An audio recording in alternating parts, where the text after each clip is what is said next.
আচ্ছা, আপনি কি জানেন কেন টুইটার অবশেষে $44 বিলিয়ন বিক্রি হলো? তো চলুন জেনে নেওয়া যাক।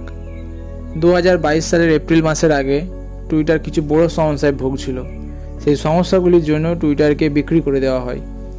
প্রথম বড় কারণটি ছিল ব্যবহারকারীর সংখ্যা দিন দিন কমছিল। তৃতীয় বড় কারণটি ছিল তাদের আয় কমে যাচ্ছিল। আর তৃতীয় বড় কারণটি হলো কোম্পানির ভেতরে নিজেদের মধ্যে চলছিল দ্বন্দ্ব।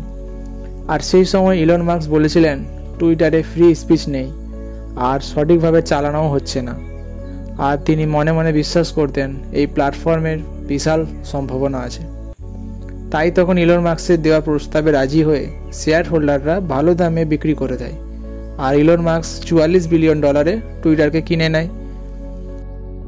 আপনার মতে ইলন মাস্ক টুইটারকে কিনে ঠিক কাজ করেছে নাকি ভুল কাজ করেছে? অবশ্যই কমেন্ট করে জানাবেন কিন্তু।